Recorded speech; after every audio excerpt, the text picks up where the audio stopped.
deserves Nobel Prize? Who is the most famous name in the world?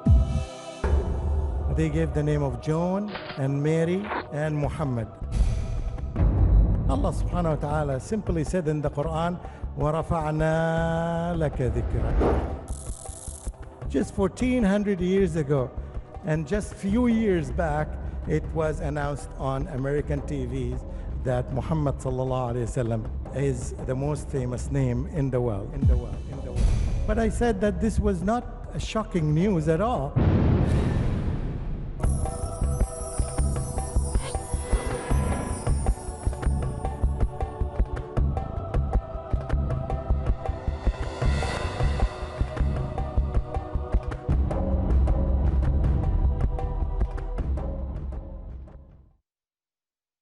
Our speaker, inshallah, will be Sheikh Dr. Mamdouh Mohamed from Egypt to address us on the topic, who deserves the Nobel Prize? A brief background about the Sheikh before I do invite him to the stage. Dr. Mamdouh Mohamed has a PhD in Arabic studies and a vast experience in teaching Arabic to English and Indonesian-speaking students. He is currently a professor and a consultant at the American Open University in Virginia. He has been an instructor at the Imam Mohammed Islamic University in Riyadh, Saudi Arabia, and has also taught in Indonesia. Dr. Mamdouh Mohamed has a keen interest in the sciences of the Quran and on the seerah of the Prophet sallallahu alaihi wasallam. He is a regular speaker at worldwide Islamic conferences and has also produced various publications which include an A to Z guide on Hajj and Umrah. I would like to invite the podium to address us on his topic, Dr. Mamdouh Mohamed of Egypt.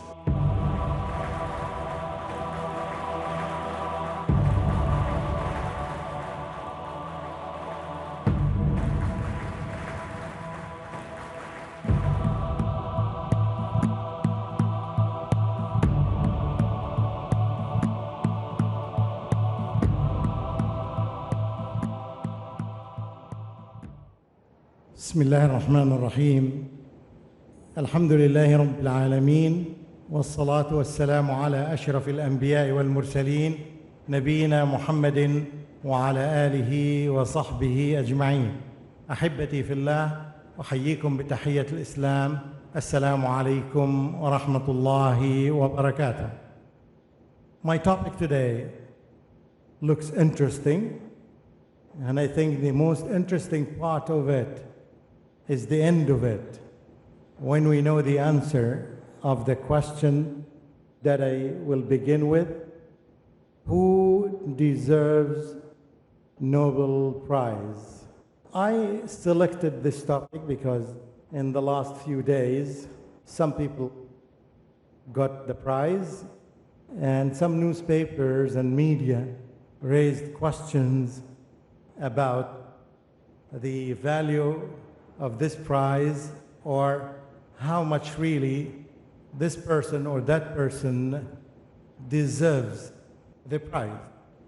I will cover many aspects. Some of the information that you will hear is so important, and we can benefit from many aspects of it.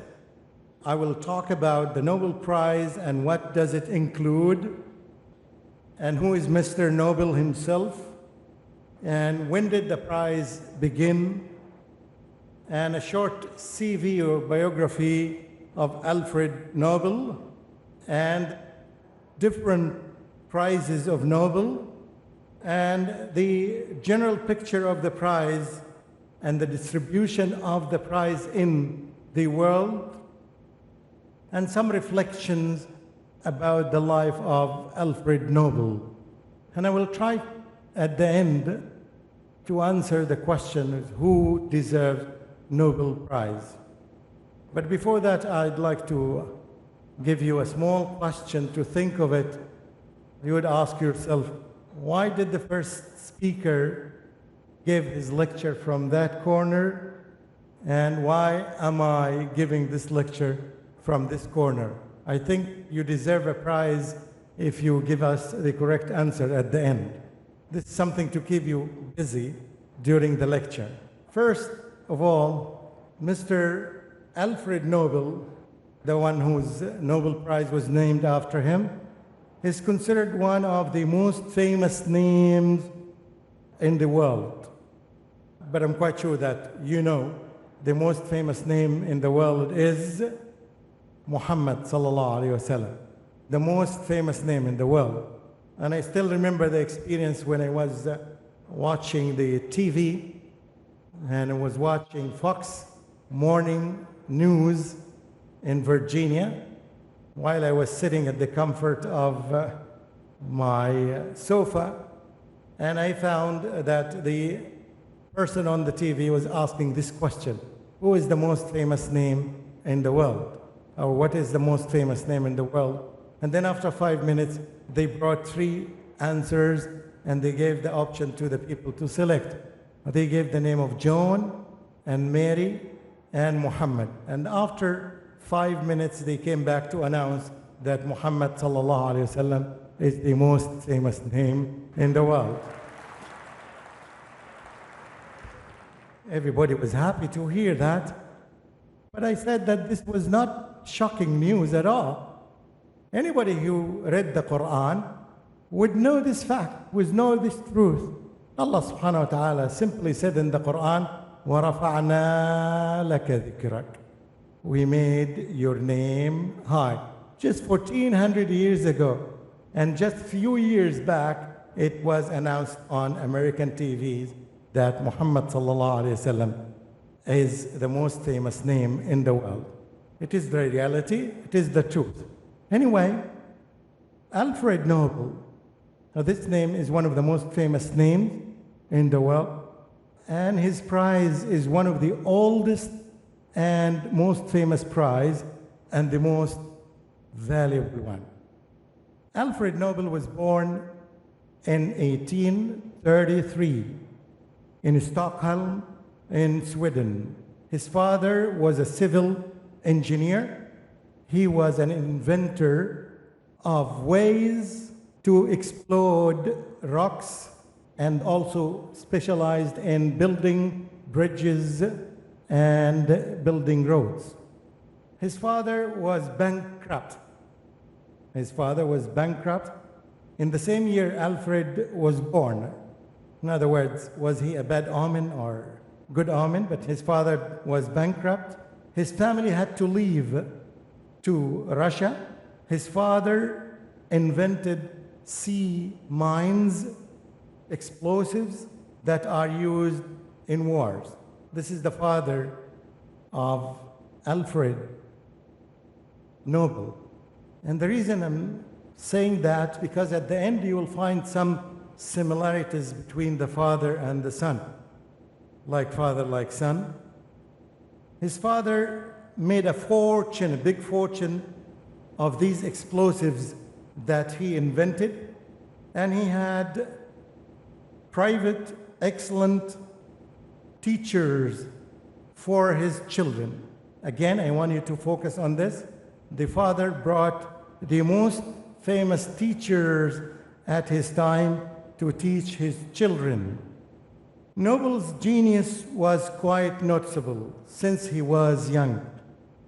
And by the age of 17, he perfected 5 languages by the age of 17.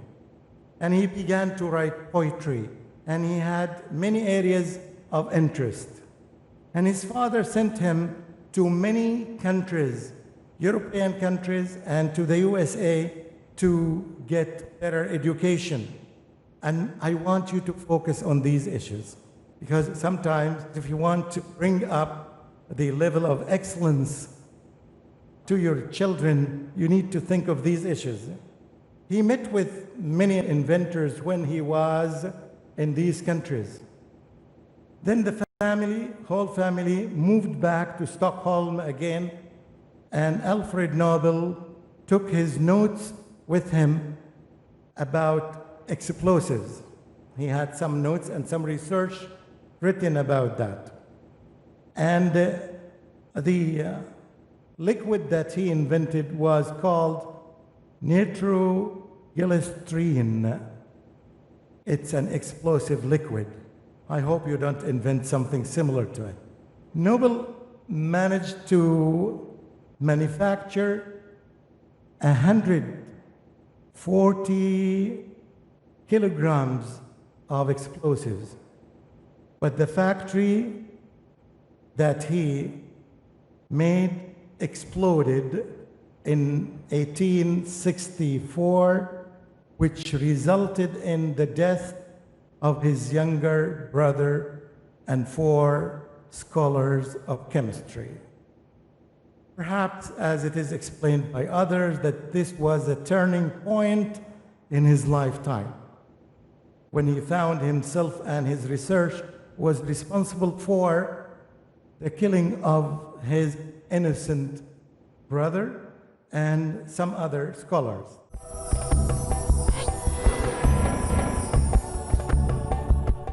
This event had a great impact on him. Therefore, he decided to use this substance to the service of humans. Instead of using it as explosives, he wanted to use it to serve humans. In year 1866, he succeeded to invent dynamite, and he made factories in 20 countries, and he was labeled, he was called the king of explosives in the world. And many journalists started attacking him because of his invention, and they labeled him the death maker, the maker of death. Not the peacemaker, but the death maker, because of his invention. He continued to use his invention to bring out wealth from the mines, and he died in 1896 in San Remo in Italy, with no one around him except his servants. He did not marry, and he left a huge wealth of $150 million at that time. And he wrote a will. He asked people to invest this wealth and use the outcome in 5 annual prizes in order to help humanity in 5 different areas. In the area of chemistry, physics, medicine, literature, and peace. I don't know whether Peace TV is an outcome of this or not. Sure not. There was a long debate about the interpretation of his will, to the degree that the Sweden government started having pressure on the committee that was responsible for the selection of the winners. The government of Sweden wanted all the winners to be from Sweden, wanted to localize the prize, but the committee insisted that there's nothing in the will of Alfred Nobel that says that. That's why they wanted to keep it open. The prize, by the way, consists of 3 things. $1 million as a prize, and a golden medal that carries the face of Mr. Alfred Nobel, and a certificate of honor for the winner. And since the beginning of the prize, by the way, you'd find 4 people got it twice. Marie Curie got it in physics in 1903 and in 1911. And John Bardeen got it in chemistry in year 1954 and in 1962. He's from USA. And Linus Pauling got it in chemistry in 1956 and 1972. As I mentioned, only 4 people got it twice in their lifetimes, except for few prizes winners from Japan and China and Egypt, India and Canada. All other winners were mainly from Europe and USA. There are a couple of them from India, as I mentioned. Almost in 100 years, the Arabs got it 3 times, by the way. Now we're getting into the essence of the matter. The will of Alfred Nobel made many criteria, and among these criteria, these are the most important one. He said that the will shall be annually distributed to those who shall have conferred the greatest benefit on mankind. The greatest benefit on mankind. I want you to think of some people who may deserve according to this criteria. The second is the one who shall have done the best work for fraternity among nations. In other words, the one who promoted peace among nations. Thirdly, the prize is to be given to a person regardless of his nationality. And there were some questions left and raised, and there were many debates about this prize. One of them was why, for example, Kofi Annan got his prize, winner prize, and why not Mahatma Gandhi did not take it, although he was nominated 5 times. And other issues like why not there's a prize in mathematics. There are many issues, and now it's time to reflect upon Nobel's life and lessons, and I hope we can benefit from this. One of the things that you notice that he traveled a lot. And if you see this quality, was the quality of the old Muslim scholars. They used to travel from one place to another to seek knowledge, especially when they were collecting the hadith of the Prophet ﷺ.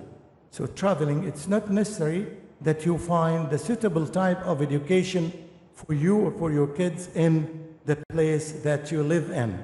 So traveling may be a feature of those who seek knowledge.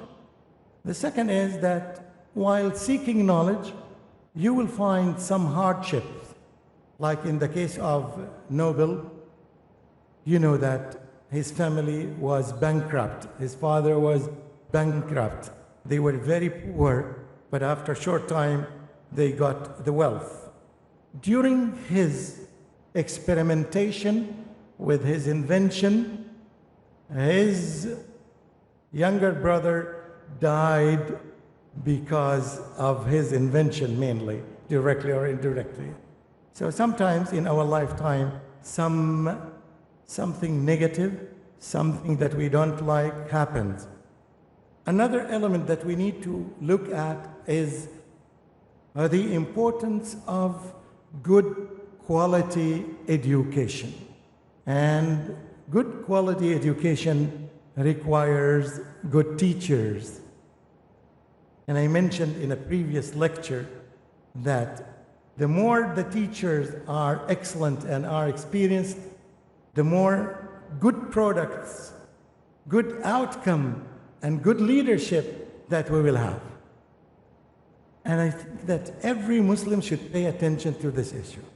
No matter our efforts, how tremendous they should be directed to the right direction, which here I refer to as education.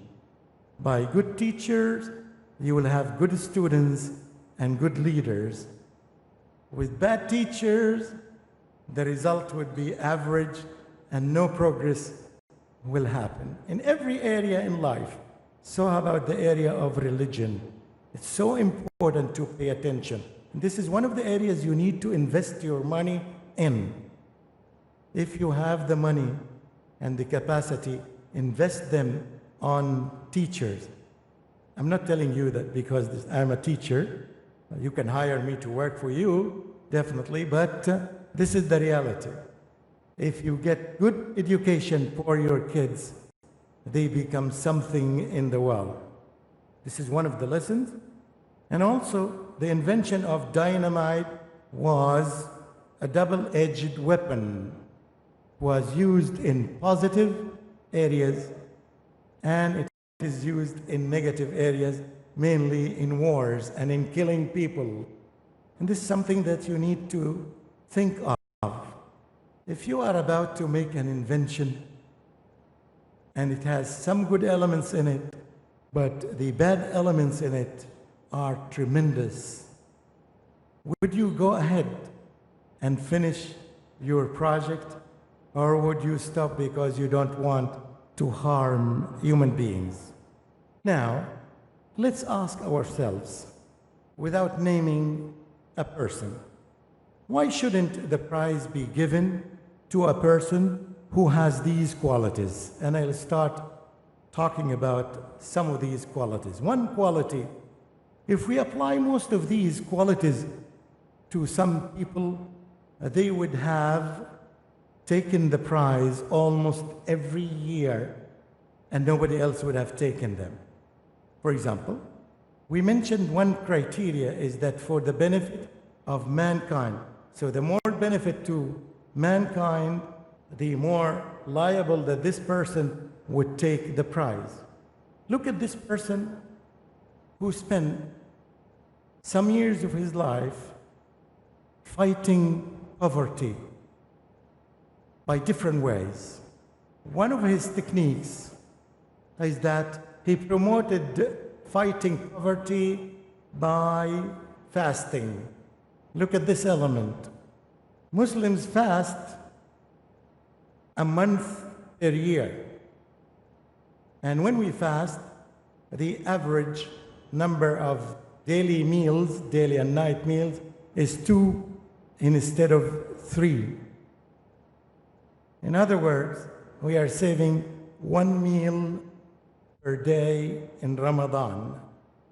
And if the number of the Muslims who fast Ramadan reaches 500 million Muslims, this is the half number of the Muslims all over the world, that means per day we are saving 500 million meals per day. In other words, we can save the lives of 500 million people every day in Ramadan for a whole month, 30 days, just by thinking of the benefits of Ramadan that can help humanity.